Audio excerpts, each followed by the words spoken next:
Okay.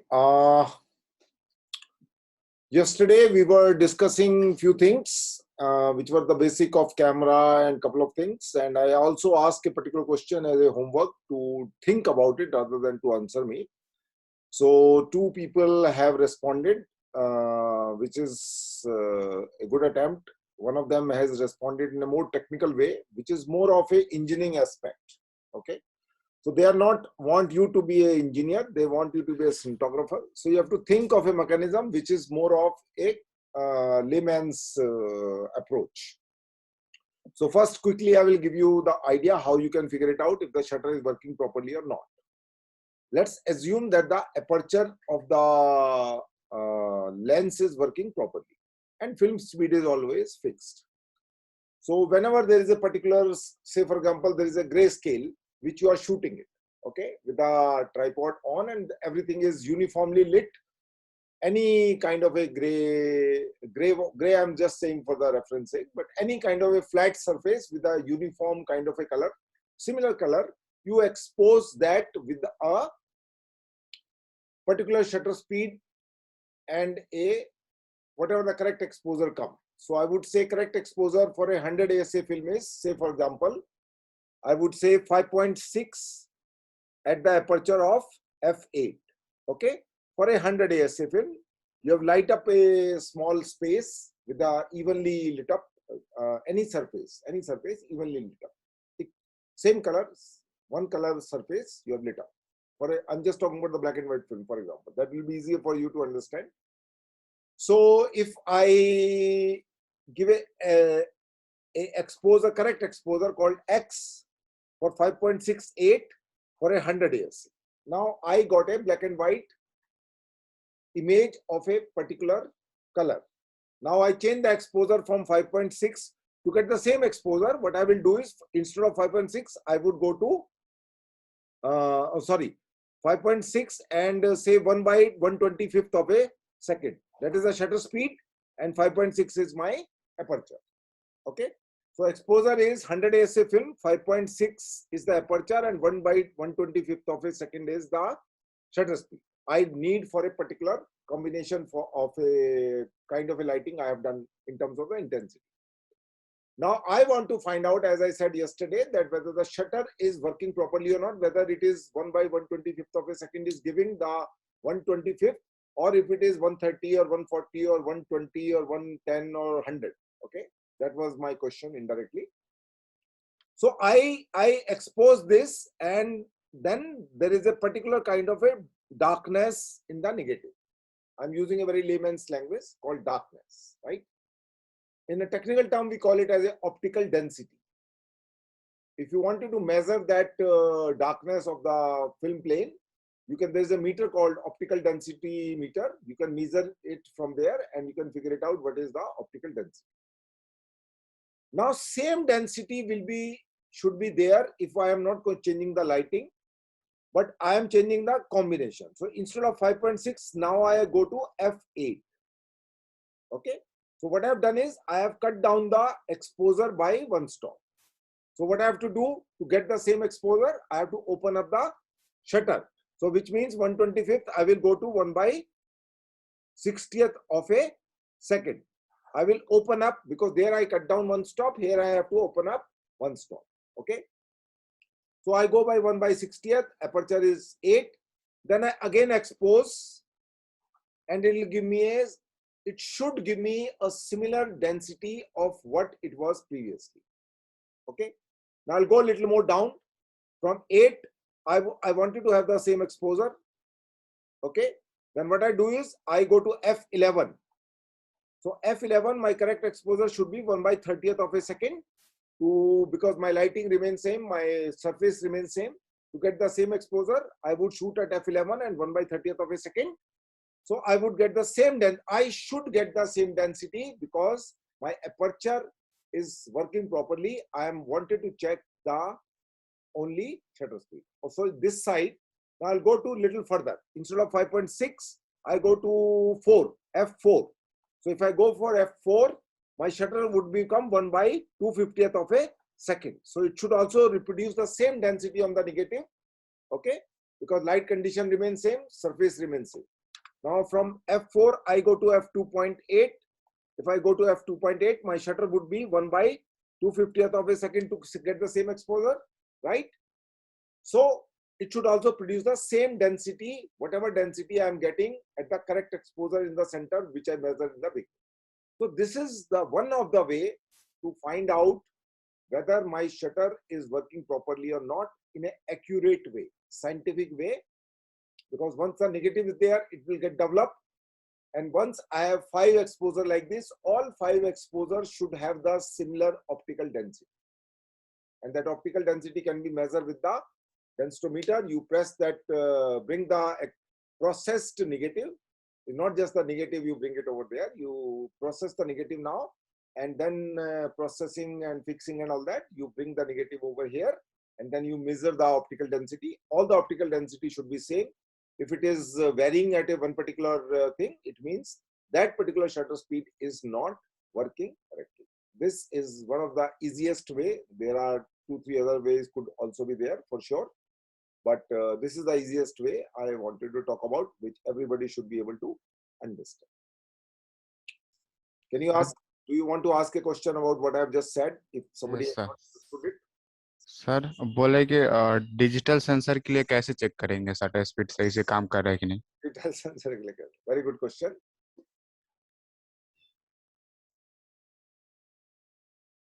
I really did not give a thought about it, but since you have asked for it, I would check it. Again, the process should be same. What exactly is the common in digital and this thing? Think about it. What is common? What remains common? So shutter speed तो दोनों में Focal plane shutter remains the common thing, sir, in both of SLR and DSLR. Actually, everything remains same. Yes, sir. Shutter speed remains same. Aperture remains same. Your film speed is being replaced now by digital sensor. Digital sensor. Correct? Yes, sir. Now, this is also a kind of exercise. Since you have asked me a question, let me ask another question. Give a thought about it tomorrow, and then we will find out the answer. This I told you at the time when there was a negative. So once you understand the negative thing, how the negative thing works, you would be able to also find the answer for the sensor. Because what I'm going to do is, I'm going to shoot something, right? Same thing. Now think of the same thing. What digital sensor will produce? An image, right? An image of a uniform surface lit by a uniform light, correct? It will produce an image. Say for example, there is a red color wall. Wall is not going to be changed. My lights are not going to be changed. I put the 2 lights, one from left, one from the right. Now I shoot that red wall, which is evenly lit, a small area of, say for example, 1 inch by 1 inch or 2 inch by 2 inch, for example, or 2 by 4 or whatever it is. It is uniformly lit. So what I'm going to do, I'm going to shoot it, right? So it will produce a red color of the image. If the shutter is working properly, what will happen? Another red color would also look the same, correct? In terms of visually, I'm talking about now, because you have a JPEG image, right? All 2 shutter speed on the left below side and 2 shutter speed on the right side. What they should do? They should reproduce the similar kind of red. Correct? Yes, sir. And if one of the shutter speed is not producing the similar kind of red which other has done it, it means either it is underexposing or overexposing. And if it is a slight variation, then you will figure it out. If it is a darker, so it will be producing a dark image. If it is a lighter, it will produce a lighter image. What does it mean? Why the lighter image will be produced? Because the shutter is, if it is a 1 by 2/50th of a second, instead of that, it is giving a little more light. More light means it is, instead of 1 by 2/50th of a second, it is acting as a 1 by 200th of a second, correct? Or maybe 1 by 225 or 230, not 250. So it is allowing a little more light to cross and make the red wall image. Am I right? So wherever you find a variation of the red in two left and two right, I would say 3 shutter speed you wanted to check. 1 the central one, and 3 here and 3 on that side.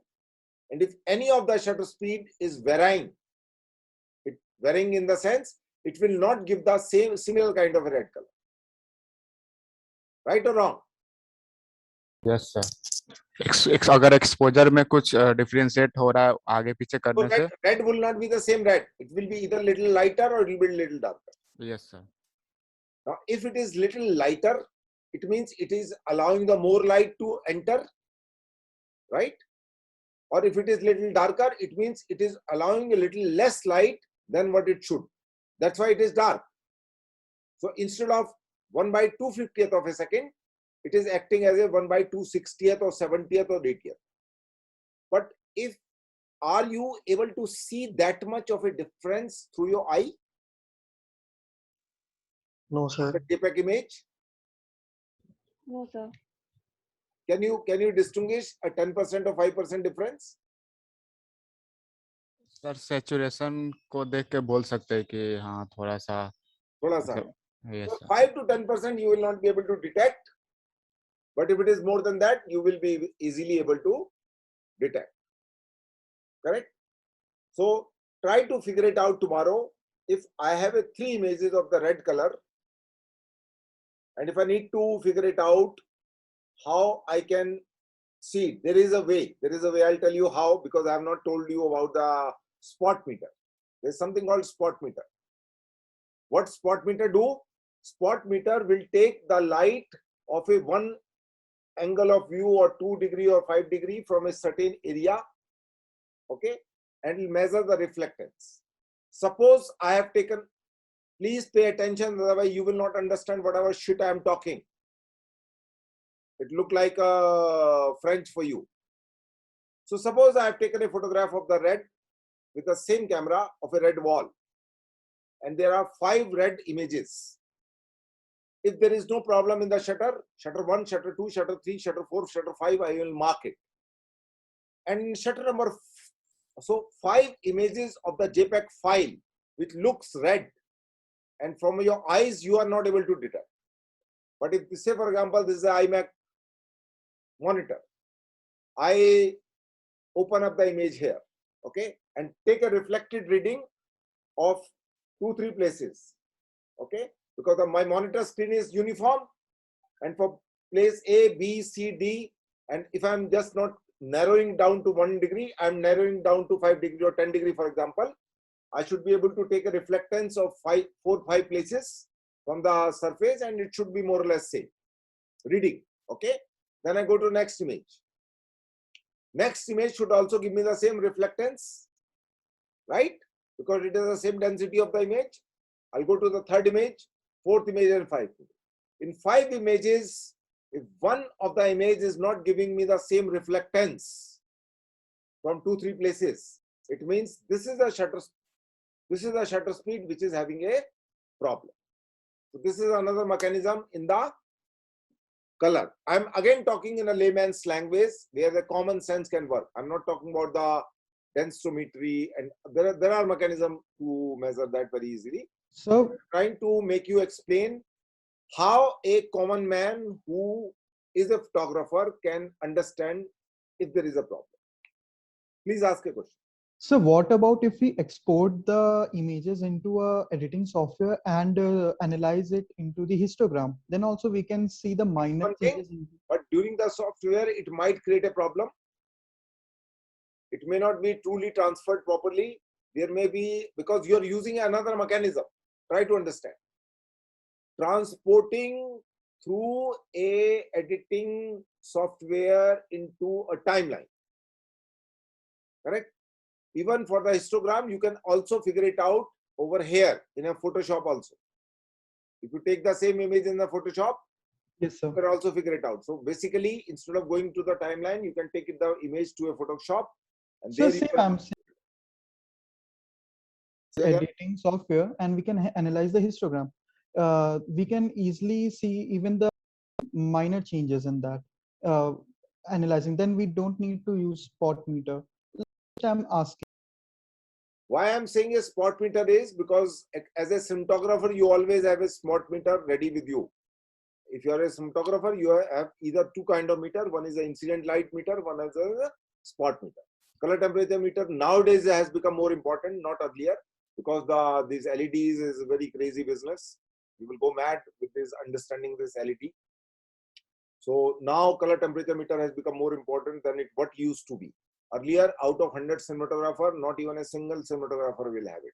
But today, out of 100, at least 5 will have a color temperature meter if he is really, really intelligent man or wanted to invest something into it.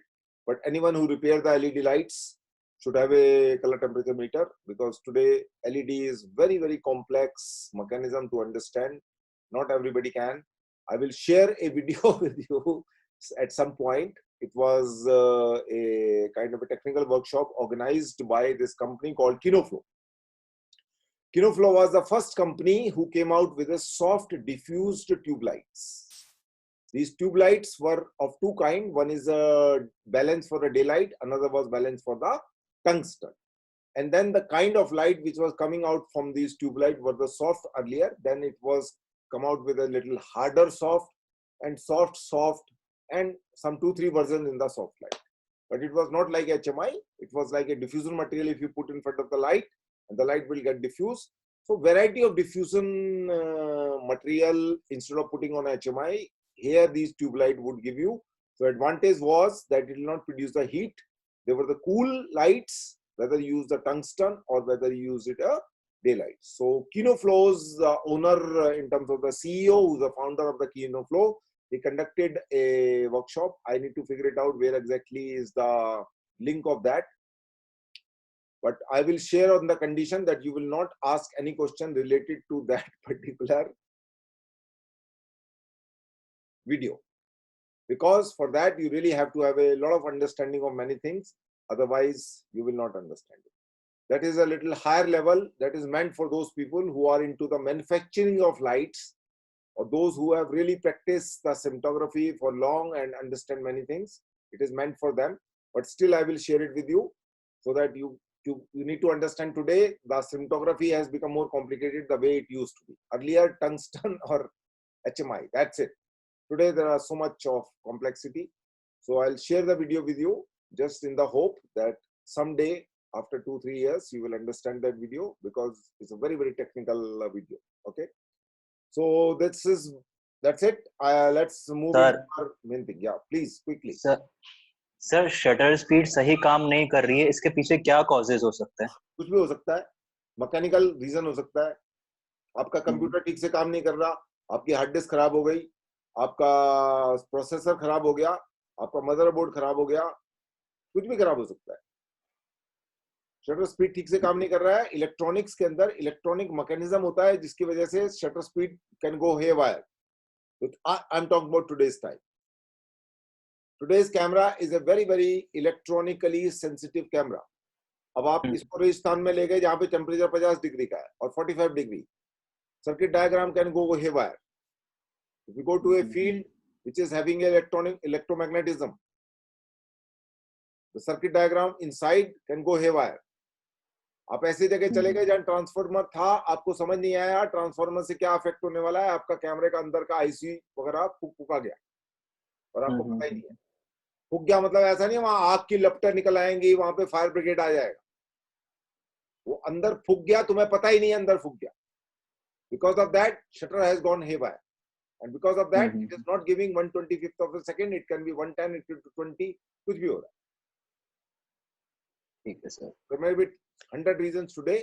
Earlier, when a camera like FM was there, normally shutter will not go haywire because it is a mechanical. Until unless कुछ उठा के पटक दो, गिर दो, गेर दो, कुछ कर दो अंदर, कुछ. Even a mechanical thing can go haywire. Does not mean electronic will go only haywire. Mechanical thing can also go haywire.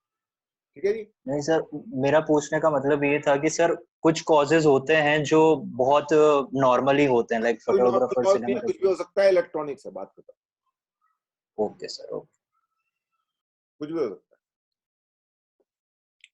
So we'll talk a little bit about the film property of photographic film. You need to understand this little bit to understand today's time, because earlier it used to be granule, grains, and today it is a, we call it as a megapixel, pixel and megapixel. So megapixel, pixel would be, there are videos which are there on the I have already shared the 20 videos with you. At some video you will find some more details about the megapixel and all that. But I would discuss little more of basic thing. Once you understand history, then it will be easier for you to understand what is happening now. If you don't understand history of the photography and cinematography, then today it will be very difficult for you to understand, because everything, the root of today's technology lies with the what it used to be. Okay. So I'll start quickly with this photographic film. I'm talking about the black and white first. Color we will not talk about, because then it is a little more complex at that time. And once you understand black and white, you will understand a lot of things. So earlier, basically, photographic, when we used to talk about the black and white film, say for example 100 ASA or 200 ASA, it was having a base of a polyester. You must have seen at some point or other. And then on which a silver halide, silver means basically AgCl or bromide or chloride. Halide has three particular things, but normally it is silver chloride, and basically bonded by a gelatin. Gelatin is something very, very interesting thing. You need to little figure it out about that, how it will bind the things and all that. And then all these things were spread very uniformly on the base. And that was the basic thing, is a silver halide. Okay. Then what will happen is, when you press the shutter and light will enter. So what will happen is, these emulsion, we call it as emulsion, the emulsion will interact with the light, and these particles will form a image. So silver halide would get converted into the silver, but you will not come to know by naked eye. It has the chemistry inside the dark room. It has happened. Dark room means dark area inside the film. Light came, interacted with the silver particle, and shutter got closed, and the film moved further. So something has happened in the image. So then later on, when you take out the exposed negative roll, and then you need to process it. So processing has basically the two step, or rather three step, I would say. One was development, and second was the fixing, and third was the washing. So these were the three chemical stages were involved. And first was the fixer, which will fix up the image in a black and white. So let me just give you a little more rough idea. In a black and white photographic film, there is usually a one layer of silver salt, means halide. When the exposed grains are developed, the silver salt are converted into metallic silver. Try to understand. AgCl, everybody has studied as a 7th standard when we talk about the chemistry. So AgCl will convert into the Ag metallic silver, only Ag, and silver will go away. And that silver will form the specks of the black dot. Small black dot will form. A point where more black dots are there, it will be black. If a point where less black dots are there, it will be translucent kind of a thing. And that's how the variety of density in a picture negative will be formulated by these silver, metallic silver, which get accumulated on this polyester base. Okay. And then this, we have moved a little further quickly. So I will come here. So now in the film, there is a metallic silver, and then there is an unexposed silver also, where no light has interacted. Okay. The place where silver halide has converted into the silver because of the light getting interacted with the silver chloride, and hence there is the other part where no exposure has happened, because it was a dark area, nothing happened over there. So now in my picture negative, there are two areas, one which has interacted with the light, depending upon how much light has fallen over there. And then there is an area where no light has entered because it was a black area. So my interest is only in the silver part, the metallic silver, which has converted from silver halide to the silver. So what will happen is the fixer will come into the place and it will fix the metallic silver and take away all the silver halide which is not being exposed. And then the wash will happen so that traces of this unexposed silver halide and rest of the residual chemicals will wash away from the picture negative, and now you have a negative, picture negative, which has a black dots of variety of density of the blackness, because of which an image would be formulated inside the picture negative. Is it clear to everybody? Okay. Do take some pain and figure it out how the black and white negative exposure used to happen. I'm giving you overall views. So game is basically the silver halide. The game is basically the silver halide. So in a photograph, when we talk about the film speed, what exactly it means? How thin or thick, fine grain. We call it as a fine grain silver halide. How silver halide are the fine grain? That would decide the speed of the film. If it is more fine grain, the speed would be less, 50 ASA or 100 ASA. If the grains are more little bigger, then 400 ASA, more bigger than 800 ASA, because 800 ASA will quickly take up, absorb the light and get converted into the silver. So higher shutter speed means the molecule or the granule of silver halides are little of larger size, and because of that they will easily absorb the light and hence convert into the metallic silver. While if it is a small, it will not be that quick to. So fine grain film means silver halide are of small size, and if it is a 400 or 800 ASA, the silver halide is of a little bigger side, so it is a cluster of these molecules. So when we talk about the film speed, these are the three terms which are used very often. One by the German company, another is American, ISO. It's like your home name is NITU T2, your institute name written on the your certificate is some Sudeep Chatterjee or some Sandeep Banerjee or some etc. etc. Or maybe by third name, somebody who want to tease you will call Motu, Chotu, Baldi, etc. etc. So these are three different names of the same purpose. A purpose is the film speed. So here you can see, though there is a difference in the ASA, DIN and ISO. So basically 100 ASA become very popular. Whenever you talk about the film speed, it is 100 ASA. But 100 ASA does not mean the 100 DIN. It does not mean the ISO 9 degree. They have mentioned the degrees also over there in ISO. So basically it is a ASA we very often use. 100 ASA, 64 ASA, 500 ASA. These were the popular ASAs available at one point up to 6,400. Let me just tell you at one particular important thing at this point. Still photography, Kodak were not bothered. Why? It was not too much consumed. But for cinema, 400 ASA roll will come. So 400 ASA means too much of a stock.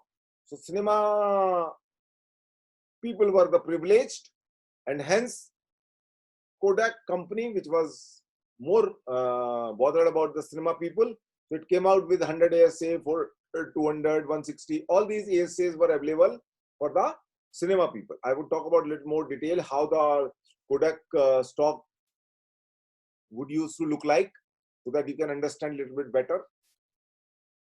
Slow, medium, fast. When we say slow film, it means it is a 150 50 ASA. When we say medium, it is 100 to 400 maximum, and fast means more than 400.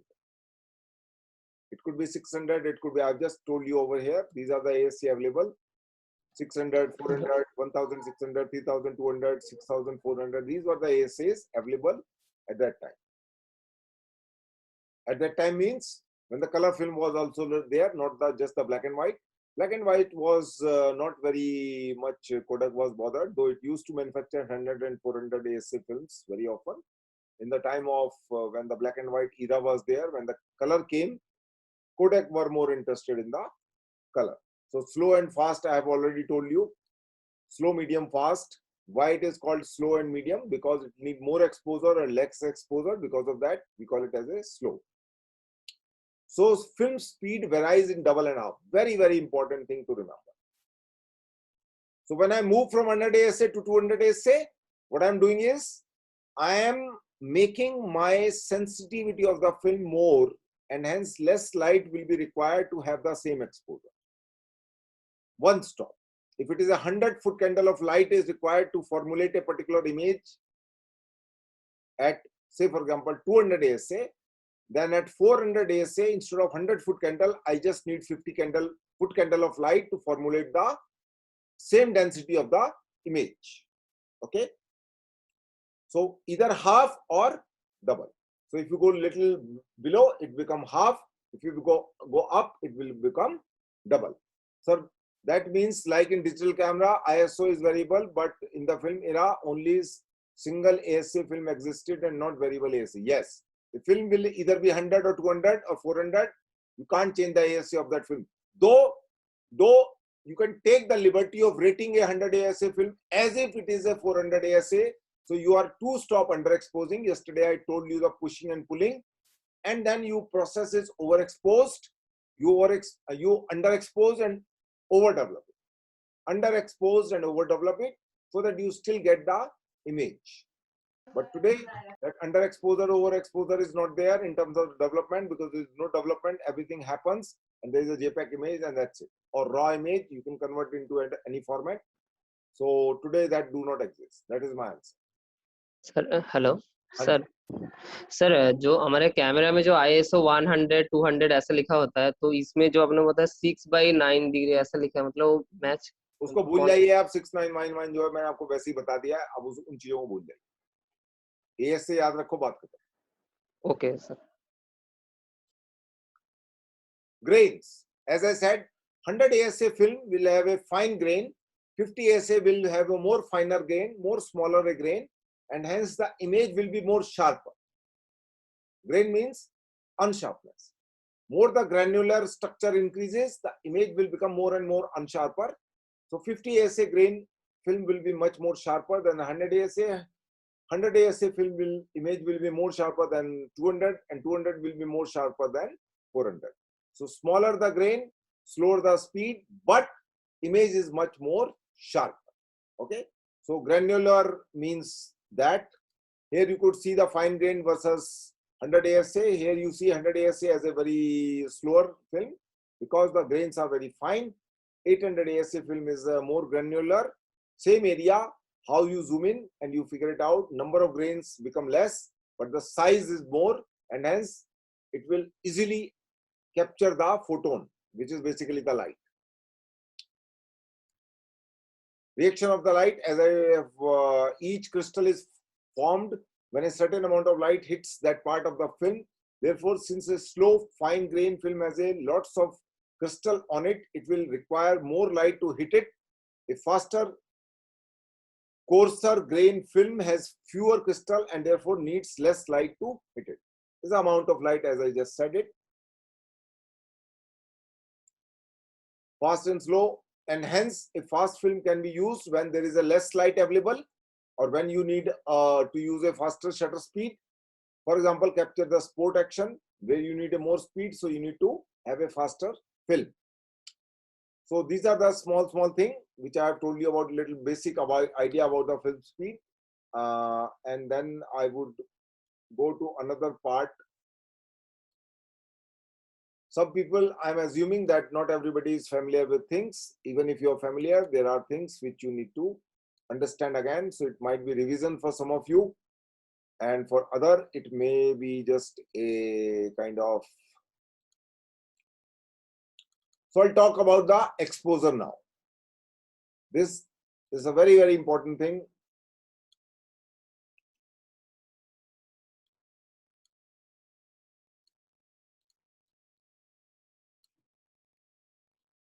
If anybody has a question, you can ask it.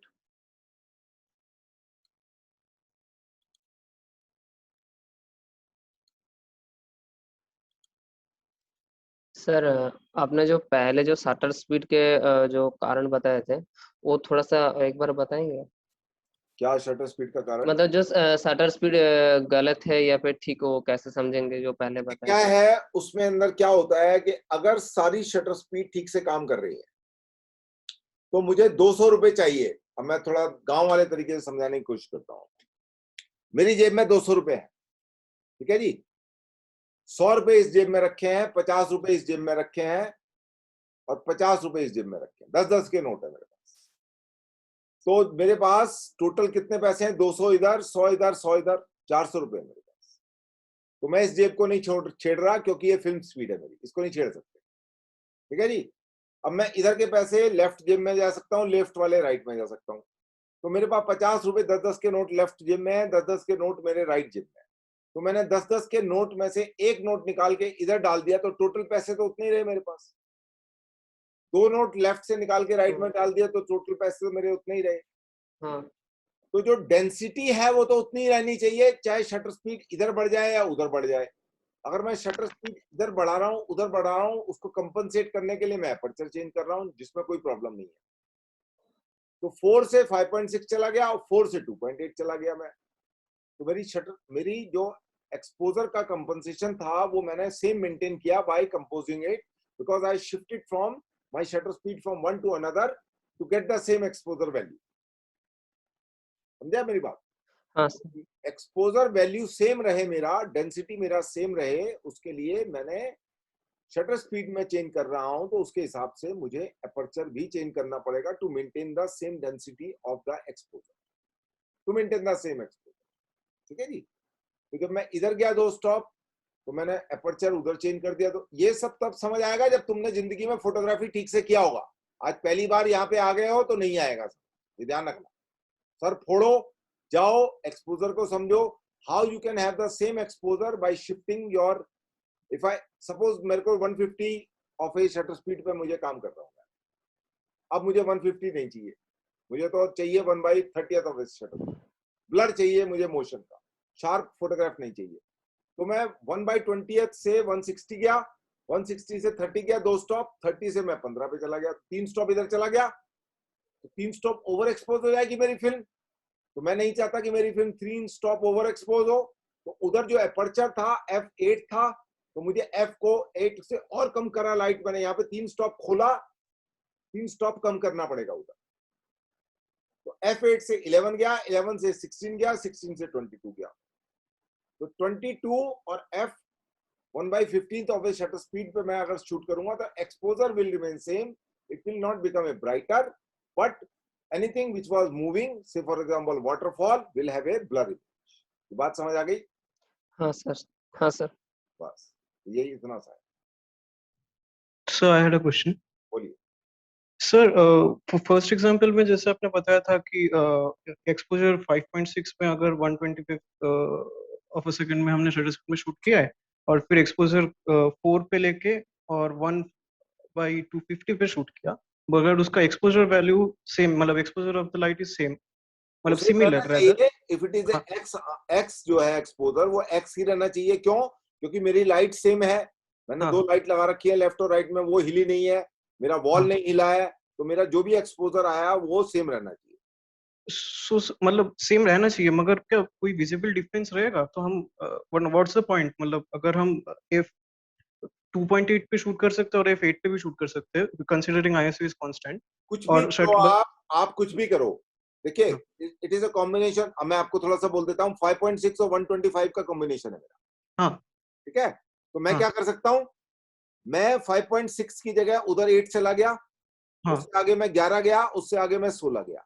तो अगर मैं 8 पे shoot कर रहा हूँ तो मेरा क्या हुआ, मैंने 5.6 से 8 पे चला गया, मतलब I have cut down 1 stop, 160।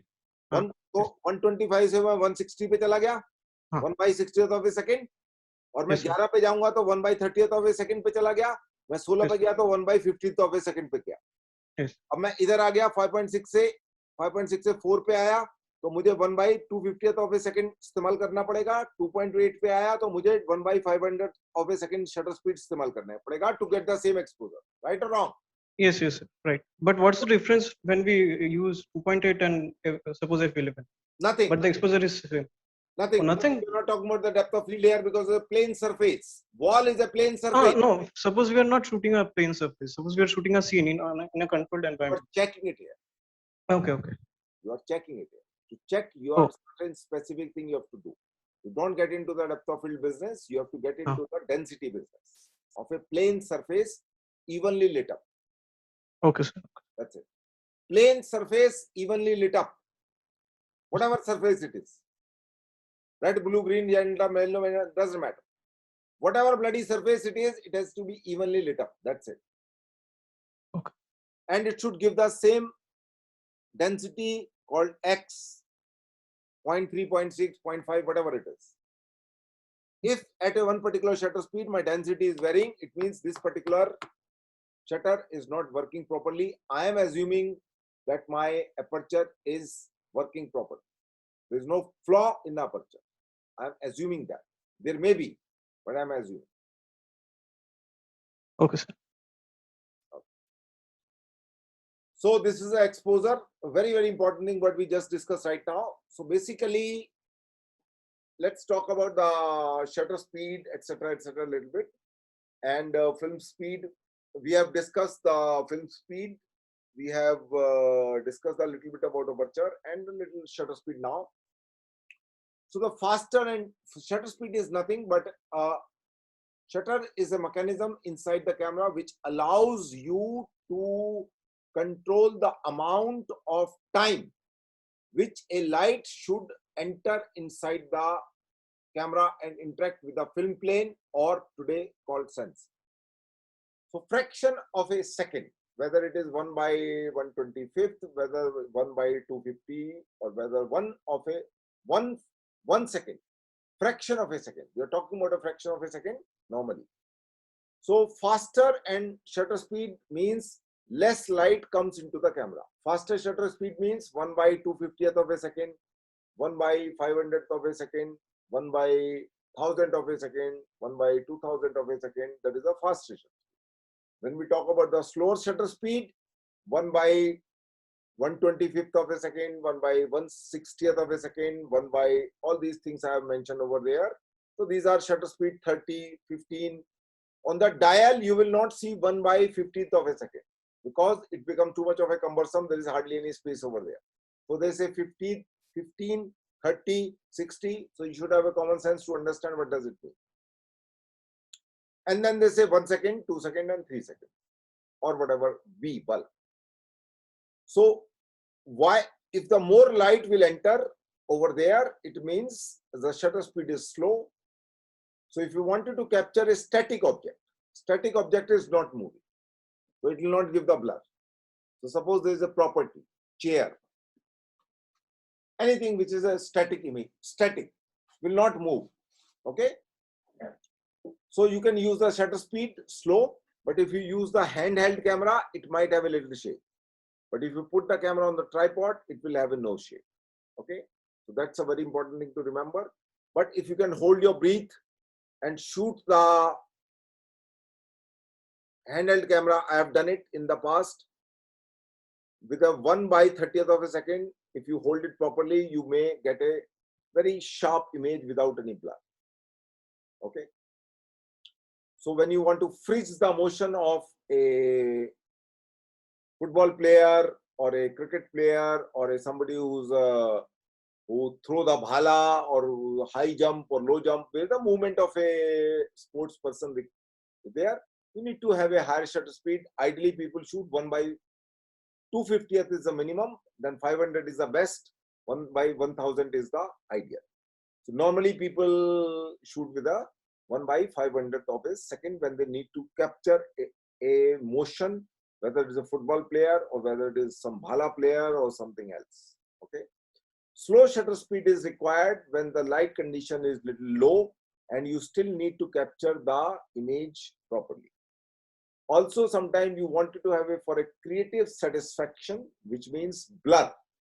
there used to be a man, if I'm not wrong, his name is Ernest Haas. Let me check tomorrow again. Ernest Haas has written a book, has done a photographic book on the blur. All his pictures are blurred. So whether it's a waterfall, whether it is a dancer, these are the places where the movement is happening. So dance is something in which a blur photograph would be appreciated. And blur is of a waterfall is something where the blur of movement would be appreciated. Or blur would be appreciated where there are certain other things, where the motion is involved. But normally it is basically the dance and waterfall and water movement and things like that.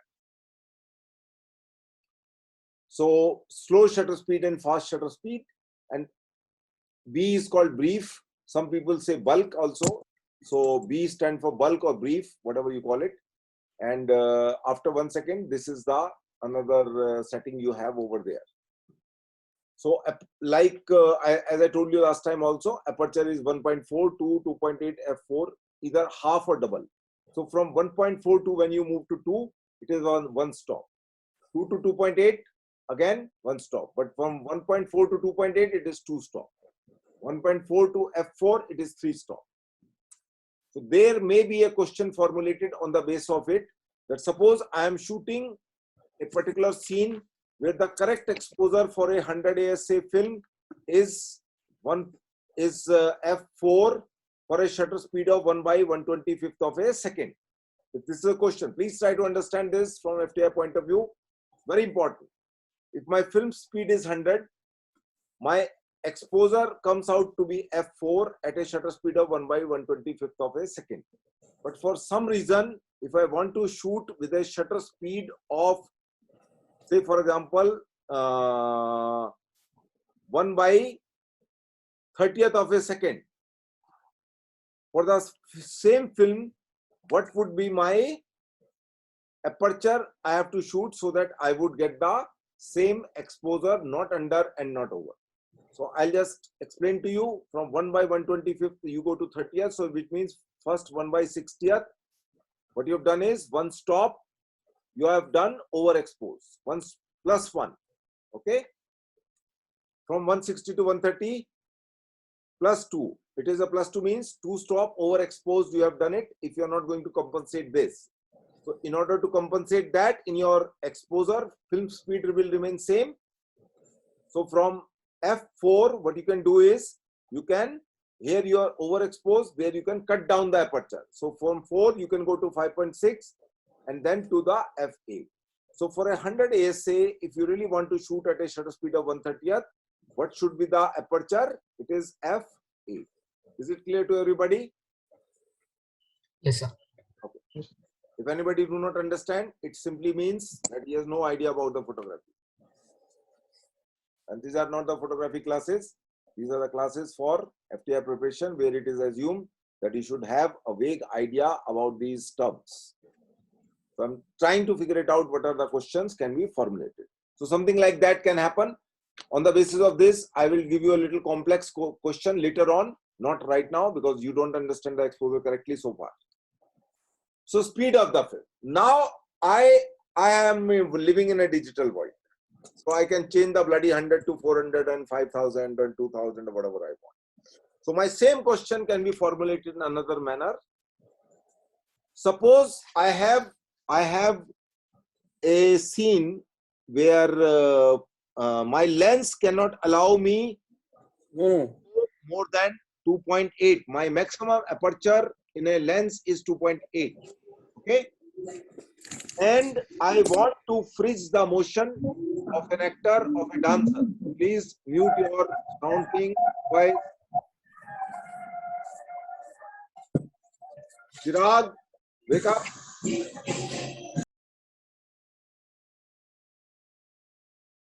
Okay.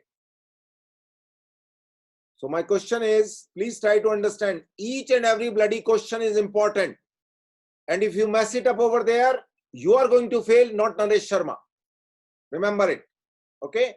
And some tricky man like me are there in FTI. If they wanted to make your life hell, they can do it like this. and nothing can happen in you.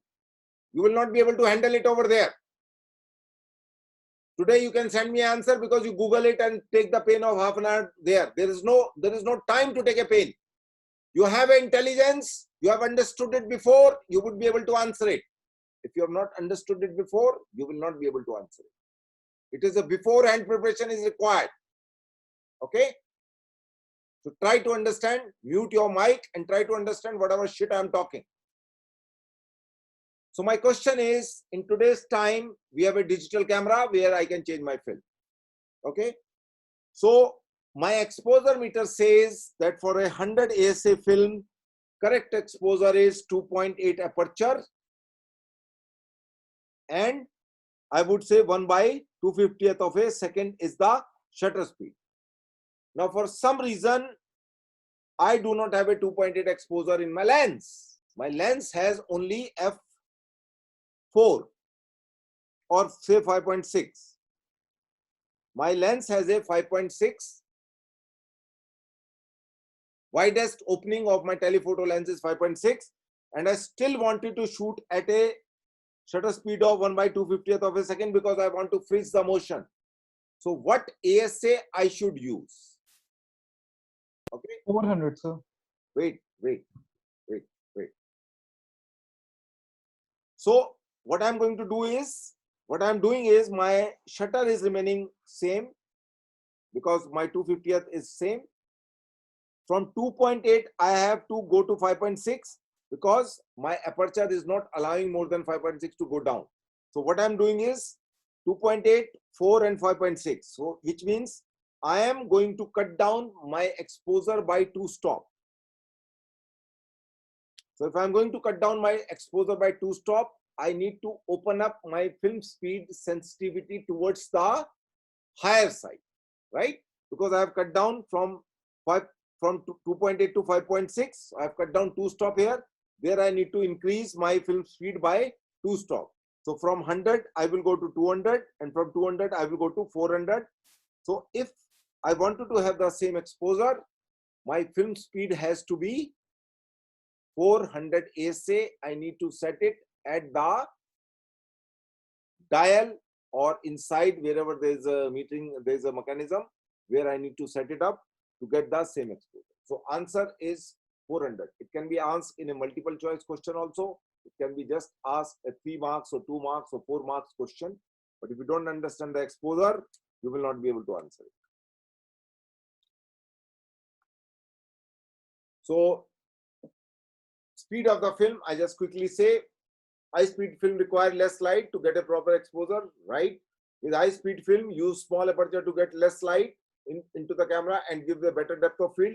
With high speed film, use smaller aperture. Wrong, because smaller aperture means to let less light into the camera and give better depth of field. No, better depth of field will come at, is a MCQ kind of a question. Better depth of field will come when you have a higher aperture. We'll talk about the depth of field later on. By going from 100 ASA to 400 ASA, you have to stop more light. If you need more light, increase the speed. These are the various points which are being mentioned. Disadvantage of high speed is that it is more expensive. That is the one thing only. But another disadvantage is it is a grainy. Grains become a problem. That's why you will not shoot at a very high ASA film until unless your light is very, very low, or you need a certain depth of field and you need to shoot at 5.6 or 8. You don't want to shoot at 2.8, or for some reason you need a higher shutter speed, because of which you need to compensate for the exposure. So let's talk about little bit about the exposure meter. Then we'll move to another slide where there's a much more detail is being given over there. So how do you measure the exposure meter? Exposure. Suppose before I pick up the camera, I want to know what is the exposure in order to correctly shoot an image, whether it is daylight, whether it is night, or whatever it is. So I need to figure it out, because some parts are dark, some parts are bright, some parts are in between. So darker, in between, and brighter area. Brighter area should look like a bright sunlight, should look like a sunlight. A light patch should look like a light patch. Darker area should look like a darker area. So there are variety of meters available over there. First is a basically incident light meter, where whatever amount of light falling onto it, in order to convert a image wherever this light is falling into mid-gray, you need to understand the gray scale, which I will talk about later on in little more detail. So in order to convert any color, whatever color it is, red, blue, green, if I'm shooting with a black and white image, that's why again and again I'm saying, if you don't understand black and white, you will not be able to understand the color. So whatever image it is, and if I need to convert that, if I need to take a photograph of that, I need to measure the light. So incident reading I would take with my exposure meter. I will set a film speed. I will set up a, say for example, shutter speed, and then the meter will give me the reading of what aperture I can shoot. It will give me a combination of a film speed, shutter speed, and aperture. That's it. Some meter, if you set it at a different reading, it will convert into a foot candle, and that foot candle you can convert into the aperture, shutter speed, and film speed for any particular setting. Okay. So one is an incident meter, another is a reflected light meter, which is, we call it as a spot meter. Spot meter is one kind of reflected light meter. Partial metering is again a reflected light, which inside the camera it will measure. Then the central weighted is another kind of metering system, where it will measure the reading from the center, which is, it will give a weightage of 80%, and 20% will give the weightage to the rest of the area. Okay. So now my meter would be confused if something is brighter, something would be darker. So say for example, in this particular video where you're seeing my face, what is most important? My face. Okay. So if the camera will take a reading, if it is a central weighted, it will give the 80% weightage to my center, and 20% weightage it will give to the background. Okay. And then it will calculate and give me the reading that this is a correct exposure. You got my point? It is called central weighted reflected metering system. Then there is a partial metering, where look into the viewfinder, 60% is covered, where the metering would happen, and rest of the area will ignore. Then there is a spot metering. Spot metering means a particular spot of 1 degree to 5 degree. It will concentrate and then take a reflected reading of that. And in order to convert that particular area into a mid-gray, mid-gray means 18% gray, what kind of exposure you need to set. So 18% gray, you need to understand a little more clearly and read it a little more, and then I would also try to explain to you later on. Bitter truth production, please mute yourself. Okay. So these are the three kind of things. So exposure is basically, the correct exposure is nothing but converting a foot candle into ASA, a particular film speed, shutter speed, and aperture. Film speed, shutter speed, and aperture into a particular kind of a thing that will get converted. Okay. So whatever foot candle of a light exists at a particular point, it need to be converted into a film speed, shutter speed, and aperture. Exposure meter, I've already told you, and then we have 5 different modes to expose the film in a SLR camera. One is a manual mode.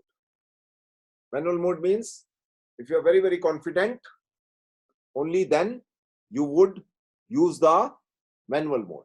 Suppose I have an exposure meter and I take the reading, and then from that reading, I will figure it out what is the correct exposure, and then I will expose. Ideally speaking, a good photographer and a good cinematography, there is nothing called auto. Of course, video has an auto mode, but later on you need to figure it out.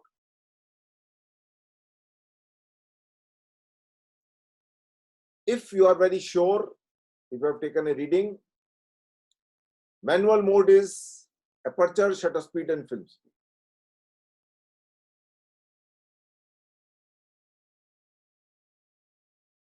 And I can fix a film speed, a particular film speed. I would calculate what exposure is required. That's the one way. For some reason, I want a more depth of field. Then I will use at f11. I would use the aperture priority mode.